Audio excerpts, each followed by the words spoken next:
Ravi de vous retrouver pour cette nouvelle session d'information et excellente journée pour toutes les femmes d'Afrique et particulièrement celles du Congo qui célèbrent aujourd'hui le 8 mars, la journée internationale du droit de la femme. Nous allons vous proposer le seul titre qui domine ce journal. Il s'agit justement de cette journée consacrée à la femme. Intensifier l'autonomisation des femmes congolaises pour parvenir à l'égalité des sexes, c'est sous ce thème que le Congo célèbre la Journée internationale des droits de la femme. Des femmes des associations, sociétés, organisations non gouvernementales se sont retrouvées pour réfléchir sur leurs conditions.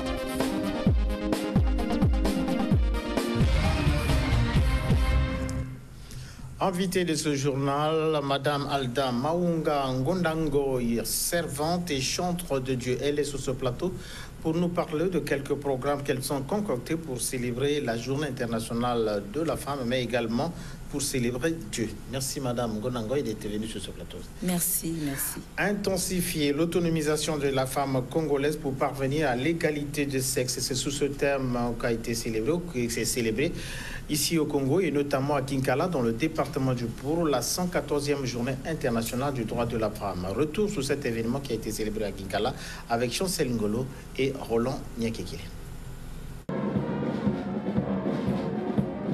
Intensifier l'autonomisation des femmes congolaises pour parvenir à l'égalité des sexes, c'est sous ce thème que les femmes du Congo ont commémoré la 114e journée internationale des droits des femmes à Kinkala, dans le département du Pôle. Au boulevard Denis Sassou Nguesso, les femmes des associations, des partis politiques et bien d'autres qui ont répondu présents à cette cérémonie, elles ont défilé durant 3 heures devant la marraine de cette activité, la première dame Antoinette Sassou Nguesso et bien d'autres invités. Dans son monde des circonstances, la ministre de la Promotion de la Femme, de l'Intégration de la Femme et de l'Économie informelle, Néfer Bertir Ingani Vumbu-Yalo, a déclaré que le gouvernement continuera à apporter son soutien à la femme congolaise pour faire de l'autonomisation des femmes un facteur clé de leur émancipation. Le gouvernement, par le biais du ministère dont j'ai la charge, a mis en place un fichier national de plus de 2000 groupements coopératifs agricoles qui a permis d'apporter un appui matériel et en kit de production à environ 700 coopératives pour près de 6000 bénéficiaires. C'est de signifier que le ministère, avec l'appui du projet de développement des chaînes de valeur agricole au Congo, entend former 3000 femmes pour renforcer leurs compétences aux gestions des activités génératives de revenus des femmes. Je profite de cette occasion pour vous faire remarquer que le bilan du 8 mars sur les droits fondamentaux des femmes ne se limite pas qu'au niveau du gouvernement, mais aussi au sein de nos familles respectives. C'est le Premier ministre, chef du gouvernement, Anatole Koliné Makosso, qui a donné le top pour démarrer le défilé. Investir en faveur de femmes, accélérer le rythme, c'est le thème international choisi par les Nations Unies pour cette année.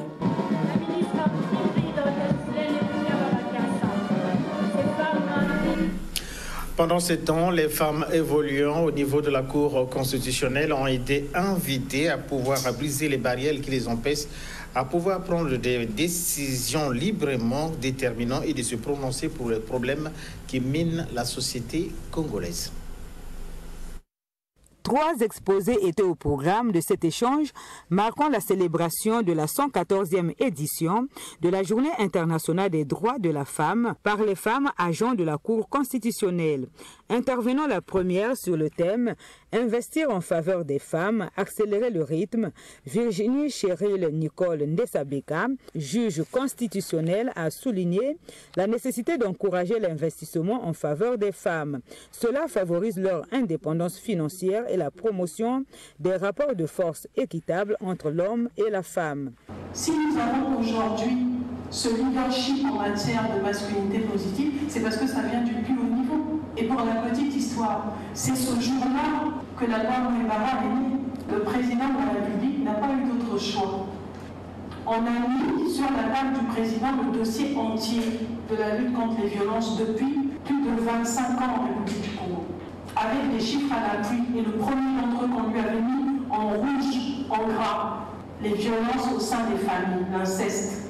Et dans son discours, on a remis ça. Et comme il a lu, il ne pouvait pas se dédire. Et dès qu'il est rentré, vous avez vu la machine, la loi Mwebara a été l'une des lois adoptées les plus rapidement. La promotion des droits de la femme, des droits humains, des droits fondamentaux de la personne, de la femme, c'est une responsabilité qui nous incombe à tous. Intervenant sur le thème national de l'édition 2024 de la journée du 8 mars, intensifier l'autonomisation des femmes congolaises pour parvenir à l'égalité de sexe, Laurie Claire Ondongo Mange Kenge a énuméré les barrières qui empêchent la femme à être autonome et les moyens mis en place pour les vaincre, entre autres la formation et l'application des textes sur l'égalité de sexe. Ce, avant d'appeler les femmes à briser ces différentes barrières. Le dernier exposé a porté sur la masculinité positive au service de l'égalité de sexe et l'autonomie de la femme en République du Congo. Thème exposé par Serge Gélin, Briguel Amboulou, assistant juridique du juge constitutionnel. La masculinité positive est l'ensemble de comportements dépourvus de violence à l'égard de la femme, a-t-il souligné. Elle vise à assurer l'égalité entre les sexes.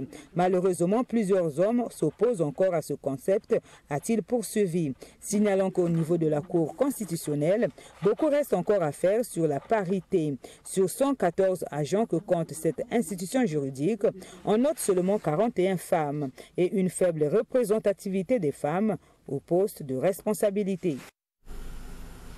L'analyse critique de la loi Mwebara, c'est sur quoi s'est focalisé les échanges entre femmes juristes en vue bien entendu de son imprégnation. Le point dans ce reportage de Armel Christian Zingameko et Vrad Mangondo. La loi numéro 19/2022 du 4 mai 2022, encore appelée loi Mwebara, a révolutionné l'armature juridique congolaise en matière de protection des femmes et filles des violences dont elles sont victimes. En vue de faciliter sa compréhension, l'Association des femmes juristes du Congo a fait une analyse critique de la dite loi assortie d'un guide pratique. Cette association est l'une des premières à avoir milité contre les violences basées sur le genre. Sensibilisation qui a abouti à l'élaboration de cette loi sexo-spécifique. C'est une avancée significative et il convient de marquer notre grande satisfaction car depuis plusieurs années, notre association, l'Association des femmes juristes du Congo, appelait l'attention des pouvoirs publics sur la nécessité de dépoussiérer le code pénal taisant sur les dites violences. En tant que juriste, ce texte nous a donné l'opportunité d'en faire une analyse critique qui nous est apparue autant comme une exigence éthique que comme une contribution à une manipulation raisonnée de ce texte. Rappelons-le une fois de plus, ce texte est fondamental. Nous attachant à l'esprit et à la lettre de la loi Mwebara, nous vous en livrons à travers ce document nos réflexions en vue d'en renforcer l'appropriation. Le condensé de l'analyse critique par Amaïko Lopombo, présidente de l'AFJC, section Brazzaville, révèle des innovations. La pénalisation des violences de plusieurs types, violences physiques, domestiques, morales, sexuelles ou violences liées au veuvage, alors que la loi ne prenant en compte que des coups et blessures volontaires. La prise en charge clinique, sociale et psychologique des victimes, le délai de prescription des crimes dans le cadre de la loi Mwebara qui est passé à 20 ans. À côté de cela, quelques difficultés demeurent, notamment dans la définition des infractions. L'expulsion sans motif légitime de la conjointe laisse libre cours à plusieurs interprétations. Très attentif, l'assistance composée des juristes, des cadres venus de divers horizons, des représentants des ONG, des étudiants et autres forces publiques a positivement réagi à cette initiative de l'Association des femmes juristes du Congo. Et puis de leur côté, les femmes du commandement territorial de la sécurité civile au niveau de Pointe-Noire, mais également Kouilou, ont organisé une journée de sensibilisation contre les incendies en milieu scolaire. Ils ont saisi cette opportunité pour faire don de leur sang dans des hôpitaux. Le point dans ce reportage de Jean-Pierre Février. Ce 8 mars 2024, toutes les femmes du monde ont célébré la 114e journée internationale des droits des femmes pour revendiquer leurs droits et affirmer l'autonomisation du genre et de la parité confisquée.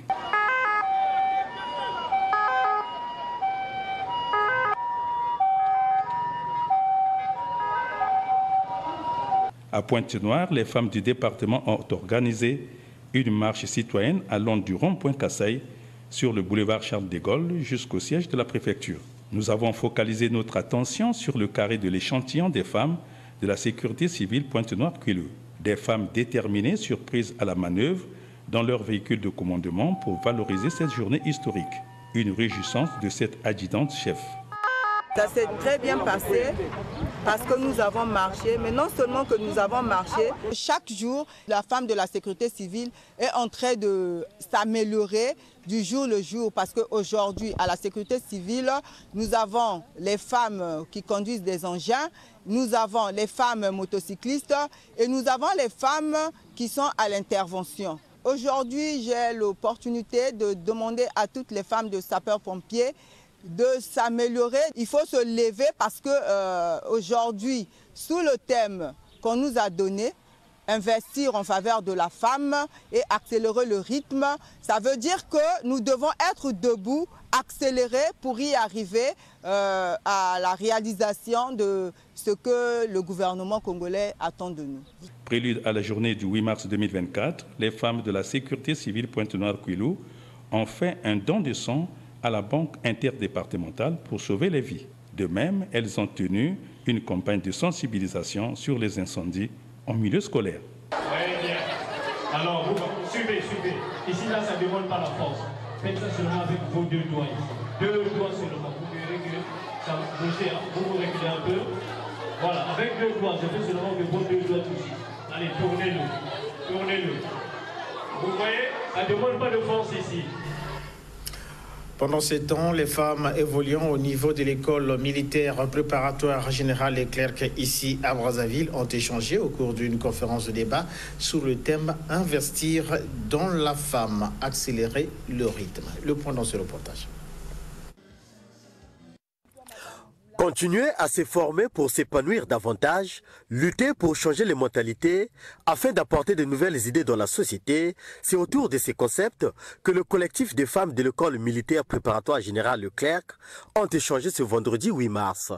Cette journée internationale des droits de la femme, qui a donné lieu à cette conférence débat, a été aussi l'occasion de mener une réflexion sur ce que devrait être et devrait faire la femme évoluant à l'école militaire préparatoire générale Leclerc. Nous avons appris, une fois de plus encore, que la femme ne doit pas toujours rester en arrière. La femme doit continuer à se valoriser. Elle doit toujours se mettre en avant. Le thème nous demande d'investir en faveur de la femme, accélérer le rythme. Accélérer le rythme veut dire quoi? Accélérer le rythme veut dire que la femme doit se former dans de diverses options, que ce soit dans l'agriculture, dans l'élevage, dans l'enseignement, dans l'entrepreneuriat. La femme doit se former, tout d'abord. C'est en se formant que cette femme-là va investir dans la société. Signalant qu'à la veille de cette journée internationale des droits de la femme, ces dames de l'école militaire préparatoire générale Leclerc avaient organisé une marche sportive sur une distance d'au moins 5 km. Une façon de prouver leur détermination dans la défense de leurs droits. Après la marche sportive, place au Nzango où chacune d'elles a exprimé son talent. Un match de gala qui s'est déroulé dans une ambiance très amicale, ici dans l'enceinte de l'école militaire préparatoire générale Leclerc. Rappelons que le thème choisi cette année est « Investir en faveur des femmes, accélérer le rythme ». Et puis les femmes évoluant au niveau de la Société nationale des pétroles du Congo ont offert des équipements néonatologiques, des produits pharmaceutiques, mais également des vivres et non-vivres au profit des femmes ayant accouché dans les services des néonatologies.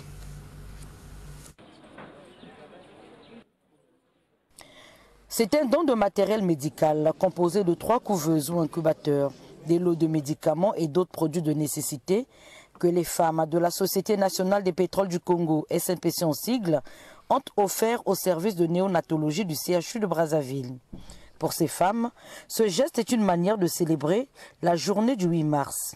Car, disent-elles, il ne s'agit pas seulement de festoyer autour d'un repas, mais il s'agit surtout d'un moment de réflexion sur l'apport de la femme au développement de sa communauté. En tant qu'agent SNPC et femmes, comme je l'ai dit, nous avons apporté ce don pour des enfants qui en ont besoin, pour des mamans qui en ont besoin et puis pour les familles congolaises en général. Le 8 mars est une journée qui célèbre les droits de la femme.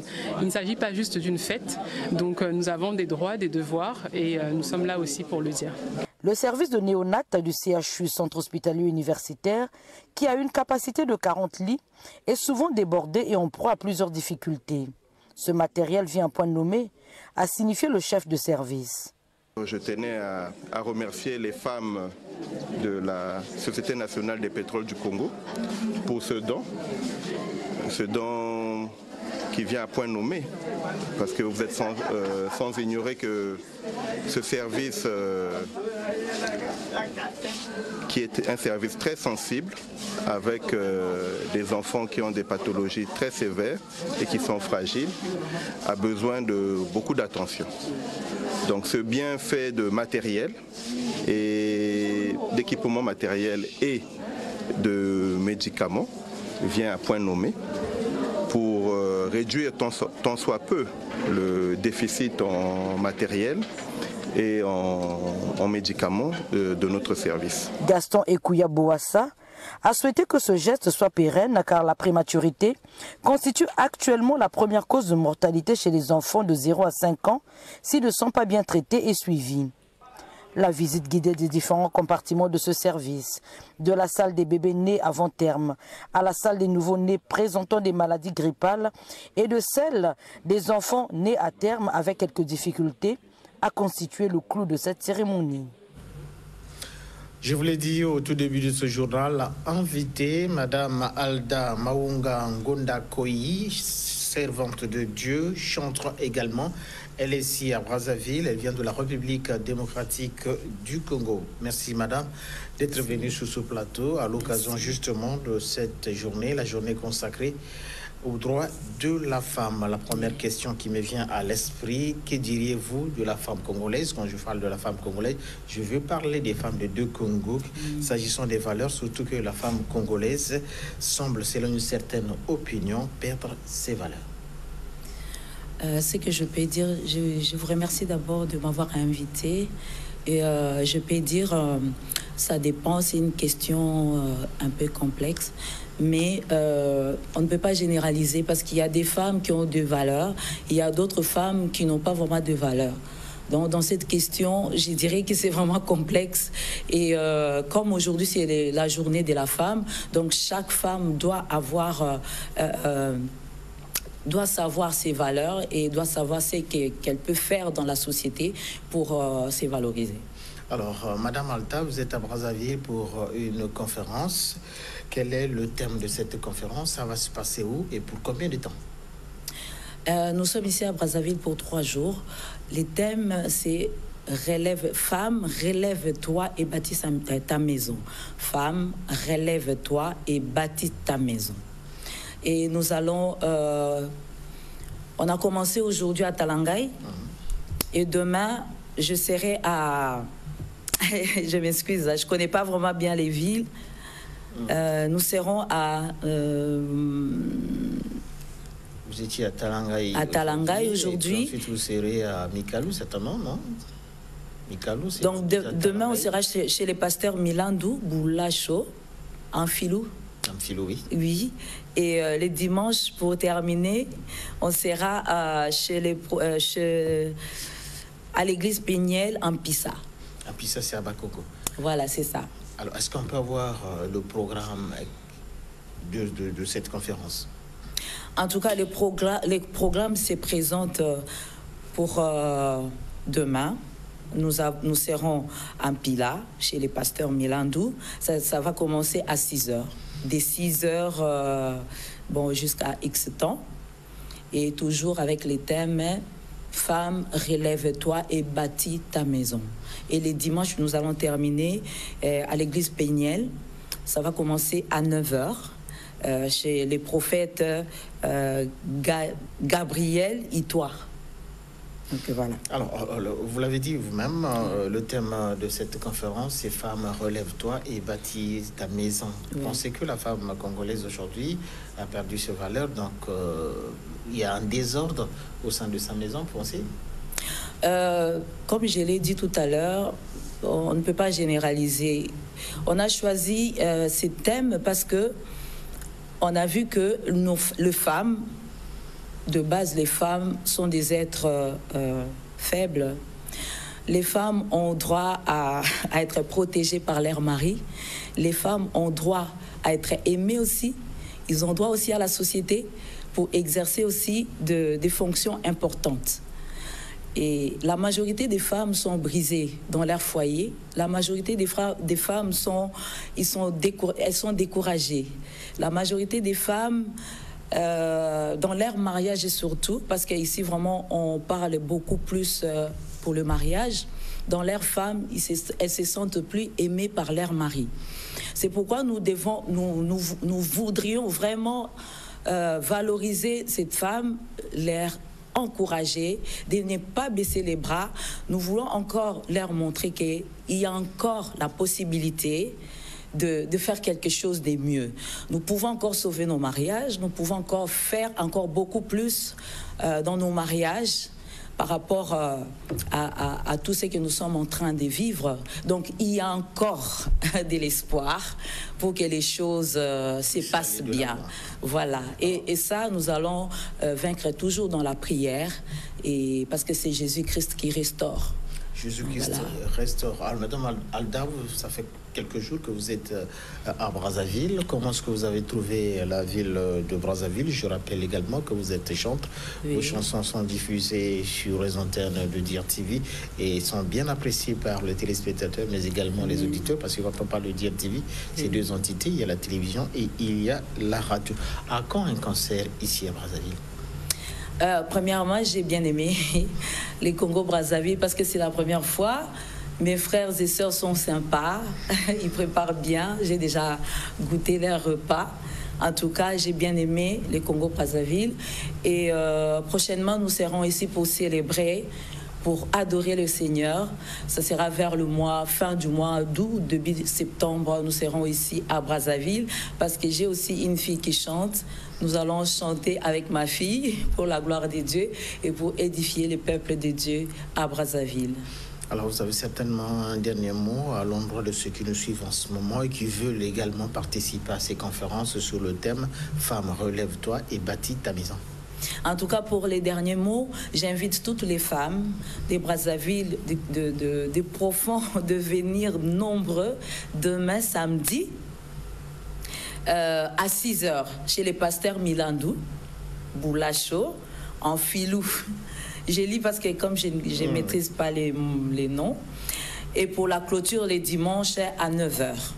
En tout cas, j'invite vraiment toutes les femmes de venir et vous aurez vraiment votre part, parce que là, je vais partager aussi mon expérience que j'ai vécue avec le Seigneur. Je pense que les autres sont déjà au courant, ils savent déjà, parce que là où on était aujourd'hui, ceux qui étaient là, ils ont quand même bénéficié de ces témoignages. Je vous invite vraiment à venir massivement pour demain. Nous allons partager un bon moment entre nous les femmes. Et je remercie aussi au président Sassou et notre maman Antoinette, que la paix du Christ soit avec eux, et merci aussi pour la paix au Congo. Voilà, je rappelle que demain dimanche, vous êtes en filou chez le pasteur Boulacho, et ça sera à partir de c'est samedi. Demain c'est samedi, pardon. Demain c'est samedi, donc vous serez chez le pasteur Boulacho en philo. Voilà, exact. Merci Madame Alda Maungo Ngonda Koyi. Je rappelle que vous êtes chantre et serviteur de Dieu. Vous êtes ici au Congo et notamment à Brazzaville pour une série de conférences dans la capitale. Merci d'être venu sur ce plateau pour édifier ce peuple de Dieu. Je vous remercie. Les pénuries d'eau, les coupures intempestives d'électricité, mais également le coût élevé de la vie, autant de préoccupations qui ont meublé les échanges entre sénateurs et quelques membres du gouvernement. On en parle avec Vincent de Paul Koubemba et Henri Mavamba. À la séance des questions orales avec débat de ce 7 mars à la Chambre haute du Parlement congolais, 8 ministres ont répondu présents sur les 10 qui étaient attendus. Claude Alphonse Silou et Raymond Zéphirin Boulou, respectivement ministre d'État, ministre du Commerce et de l'Approvisionnement, ministre de l'Intérieur et de la Décentralisation, étaient aux abonnés absents. Plusieurs préoccupations d'ordre social ont été évoquées par les sénateurs. L'incivisme juvénile qui prend des proportions inquiétantes dans nos villes, la pénurie d'eau et les coupures intempestives d'électricité, le coût de la vie chère qui ne cesse de perturber la quiétude des Congolais, les accidents nautiques dans les eaux du fleuve Congo avec les embarcations de fortune, le manque de personnel soignant dans les hôpitaux, ainsi que le manque de travail décent pour les jeunes dépourvus d'une sécurité sociale. Le prélèvement des taxes municipales par des tierces personnes dans les marchés non domaniaux. Les ministres présents à cette séance ont tenté, dans la mesure du possible, d'éclairer la lanterne des sénateurs. Morceau choisi. Le ministère de la Santé a organisé des parcours de consolidation de compétences pour la première et la deuxième vague, la troisième pas encore parce qu'on n'a pas eu de ressources appropriées. À ce jour, 661 agents sont intégrés, dont 419 à la fonction publique civile, 242 engagés dans la force publique. L'électricité, nous en avons assez à Pointe-Noire. Mais acheminer 300 MW à Brazzaville qui en a besoin pose problème parce que le réseau qui date de 1982 n'a jamais été entretenu comme il faut. Nous avons aussi plein pour l'eau, pour l'électricité, des problèmes de gouvernance de nos opérateurs historiques. La réponse à ces problèmes, c'est la réforme. Du haut de sa tribune, Pierre Ngolo a pris bonne note de l'assurance faite par les membres du gouvernement. Toutefois, il n'a pas manqué d'encourager le gouvernement à poursuivre ses efforts pour satisfaire les plaintes de la population. Aussi a-t-il dit, le gouvernement a le devoir d'apporter des solutions aux préoccupations de la population afin que celle-ci retrouve la joie de vivre. 5 nouveaux directeurs centraux viennent d'être installés dans leurs nouvelles fonctions au niveau de la direction générale des comptes publics, du portefeuille, du patrimoine et du portefeuille public. Ceci pour asseoir une comptabilité répondant aux normes internationales. On en parle avec Bienvenue Pungi Pungi et Vincent Kenzo. Au total, 5 directeurs centraux ont pris leurs fonctions ce vendredi à la Direction générale des comptes publics, du patrimoine et du portefeuille public. Ces derniers auront la responsabilité de mettre tout en œuvre pour la bonne exécution des tâches qui leur sont assignées. Dans leurs prérogatives, également, la mission de faire asseoir une comptabilité répondant aux normes internationales, d'identifier tout le patrimoine matériel et immatériel de l'État, puis d'assurer un suivi comptable rigoureux. Parmi les heureux récipiendaires, Apollinaire Paka, élevé au rang de directeur de la normalisation et de l'organisation comptable. Beli Badim Mongo Ngokoli, directeur de la centralisation comptable des matières. Et Ovagane Nzinga Nyangenge, directrice des affaires administratives et financières. Dans ce mot de remerciement, la nouvelle DAF a pris l'engagement de servir sa hiérarchie en toute loyauté. Je prends ici et maintenant solennellement le ferme engagement d'exercer mes fonctions de haut commis de l'État dans les stricts respect et observance des lois et règlements de la République qui régissent le fonctionnement de cette structure de recherche de l'efficacité dans la gestion des finances publiques de notre pays. Quant à vous, Monsieur le Directeur Général, je vous servirai et obéirai en toute loyauté, en tout ce que vous me commanderez dans l'intérêt du bon fonctionnement de l'État et pour le triomphe de la réforme de celui-ci. Ces prises de service ont été patronnées par Sylvain Lekaka, directeur de cabinet du ministre du Budget, des Comptes publics et du Portefeuille public, qui n'a pas manqué d'exhorter ses cadres au respect des lois et textes. Les postes que vous allez prendre là, c'est des postes sensibles aussi, mais on vous attend au résultat. Ça sera toujours les résultats. D'autant plus que notre ministère est initiateur du basculement du budget du Congo en budget en mode programme. Votre direction générale fera partie d'un programme, donc vous serez là à épauler monsieur le directeur général qui lui aussi a été nommé récemment pour que les résultats soient au bout. On sait que ça ne sera pas facile, ça sera difficile, mais si on vous a confié ces fonctions, c'est parce qu'on estime que vous avez les épaules assez larges pour faire ce travail. À en croire Sylvain Lekaka, après l'installation des directeurs centraux, le ministre du Budget procédera à la nomination des chefs de service qui vont travailler sous l'autorité des 10 directeurs. Et puis 10 artistes musiciens, comédiens, mais également influenceurs, désormais ambassadeurs des brasseries Limonaderie du Congo en vue de faire la promotion des marques de cette société. On en parle avec Brunel Ndongokanga. Associer les noms d'artistes aux produits Bralico, c'est devenu une tradition pour la brasserie et limonade du Congo. Ce jeudi, au cours de cette conférence de presse, cette société a présenté ses nouveaux ambassadeurs. Il s'agit du groupe Extra Musique à Nouvel Horizon, Tidiane Mario, Afara Tiena, Makalba Malchek et autres. Ces artistes, tous choisis pour leur performance et leur notoriété, vont utiliser leur plateforme pour booster la consommation et des produits Bralico. Ça a commencé en fait par le soutien, l'accompagnement, mais aussi le partenariat gagnant-gagnant de ce qu'on appelait les 3M. Vous aviez Mocristo, Makalba Malechek et Mixton. Eh bien, ces brands d'ambassadeurs aujourd'hui, c'est magnifié par leur présence encore aujourd'hui. Makalba Malechek, Mixton, de la première vague de cette brand d'ambassadeur team. Et nous avons donc aujourd'hui des égéries de marque. En l'occurrence, nous avons le groupe Nouvel Horizon qui soutient la Stark, la bière Nabarit Moyamboka. Nous avons effectivement Tidiane Mario qui soutient et qui a l'accompagnement aussi des marques Booster. Nous avons Afara Tsena, voilà, qui soutient la tradition racine. Et nous avons bien entendu Mahalba Malechek qui soutient la bière d'Opel. Et puis nous avons Mixton effectivement et qui soutient la marque Top et World Cola. Ensuite, nous avons évolué vers un concept, effectivement, ce brand d'ambassadeur nous a conduit vers les ambassadeurs de marque et d'animation, où nous avons aujourd'hui DJ Corbillard, qui est présent ici. Nous avions DJ Darvel. Considérée comme l'une des plus grandes industries brassicoles en République du Congo, la société Bralico, à travers ce partenariat signé avec les artistes locaux, cherche à renforcer son positionnement sur le marché.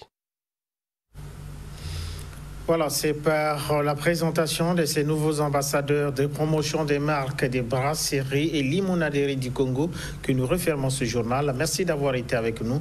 Mais l'information continue sur la chaîne du Bassin du Congo. On se retrouve ce samedi pour un autre point de l'actualité du jour.